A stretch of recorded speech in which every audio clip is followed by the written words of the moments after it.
Hello friends, welcome to my channel. Spellbinder's BetterPress of the month for August is fabulous. It is so cute. I seem to get spattered ink day in and day out, so it's quite refreshing to work with ink spatters in a more purposeful way. Colourful Bold Splatters comes with a number of plates. This set is accompanied by a registration template to guide the placement of each of the plates, but honestly, you could just be creative and place them wherever you want. For the first panel, I'm working on mint cardstock. I wanted very specific colors, so for both panels, I'm working with Distress Oxide inks. And I am using the registration template for both of my panels. But I have to say, it was a little bit of trial and error finding a good way to ink up these plates. This first panel, I just kind of struggled through and I applied the ink directly from the ink pad, just like I would with other press plates. But they are so small, they move around easy, and I found that I was getting ink on the background and I was afraid that that would somehow transfer onto my panel, so I found it a little bit challenging. Like all press plates, you can tell if the ink is on smooth and consistently, and so it wasn't on this one, so I actually tried to pick it up and rub it directly on the ink pad.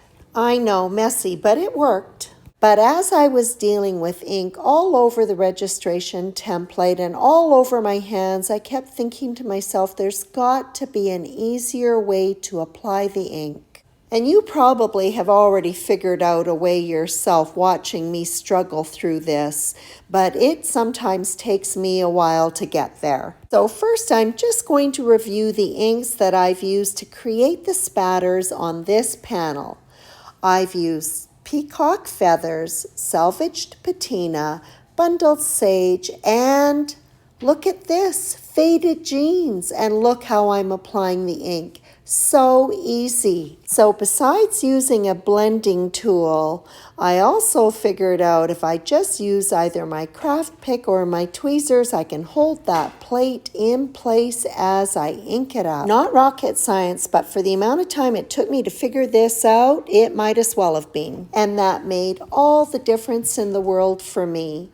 Although I struggled through this first panel, I really had a lot of fun working with the second one. So here we go with my second attempt and my newfound method for applying inks to these little tiny press plates. For this one, I'm working on porcelain BetterPress paper. These first two ink splatters or spatters, I use the words interchangeably, I use dried marigold.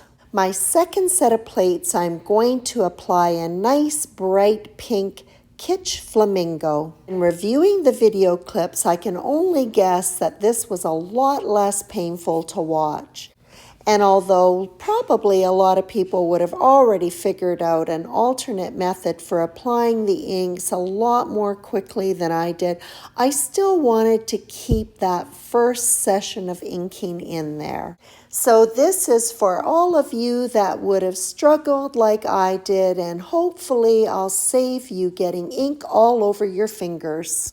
And for these two spatters, I'm applying a nice bold color, ripe persimmon. I love all these little reveals as the spatters are pressed onto the panel. And for my last set, I'm using Festive Berries. This is such a perfect set for color play. I think we all have a tendency to lean towards those color combinations that we know are going to work together. But let me challenge you to try combinations of colors that you wouldn't typically use. For me, this last panel represents that, the pink and oranges and red. Who would have thought? It is my favorite of the two panels. Experimenting will only result in three things and none will be earth-shattering. You'll either be indifferent to it, you'll hate it, or you might just love it. This set also comes with 4 strip sentiments and a coordinating die. For these cards, I've chosen Let Your Colors Shine and Have a Colorful Birthday, which have been inked with black BetterPress ink on either mint cardstock or the porcelain BetterPress paper. The strip sentiments will be secondary to my main sentiments, which I'm going to use words from the die of the month. They were cut from white cardstock, and for each sentiment, I will be using 3 of the 4 inks that were used to create the colorful spatter on each of the cards. The colors will be blended 2 for each word. For colorful, I'll start off with Kitsch Flamingo and then finish it up with Ripe Persimmon. And then for day, I'll start with Ripe Persimmon and finish that up with Festive Berries.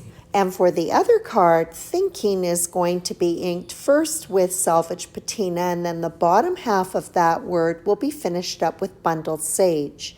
For Of You, I'll start the top of those 2 words with the Bundled Sage and then finish it up with Peacock Feathers. And there you go, a fully blended pair of sentiments. Before I continue on with the sentiments, I first need to finish up with my panels. I'll be die cutting both the panels and white sheet foam with the largest die from the underwater tunnel die set. Pardon the pun, but I've been dying to use this die again. I think it's the perfect shape for this spatterful card.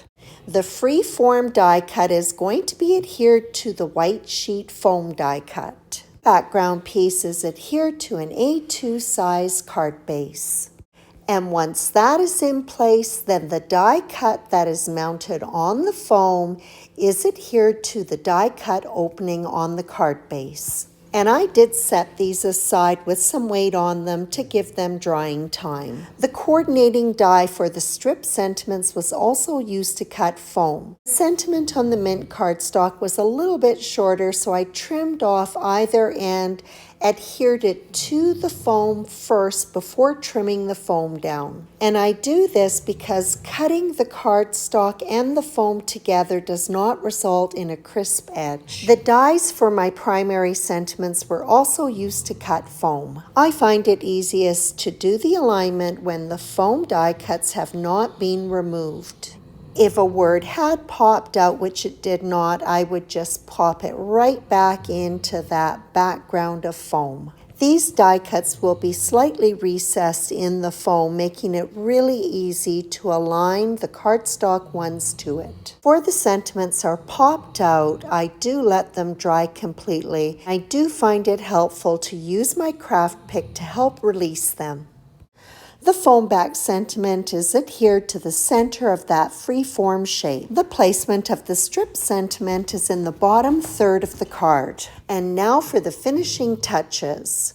I'm using a variety of colors from a rainbow confetti mix for the pink, orange, and red card. For the other card, I'm using navy, soft blue, and ice white confetti. And to really take that confetti to the next level, they'll be topped up with Nouveau Crystal Drops Morning Dew. That wraps up this pair of cards featuring Spellbinder's BetterPress of the month for August, Bold, Colorful Splatters. And although this was a bit of a learning curve for me, I have to say it was super fun to work with. I hope you enjoyed this video, and as always, I appreciate your visit.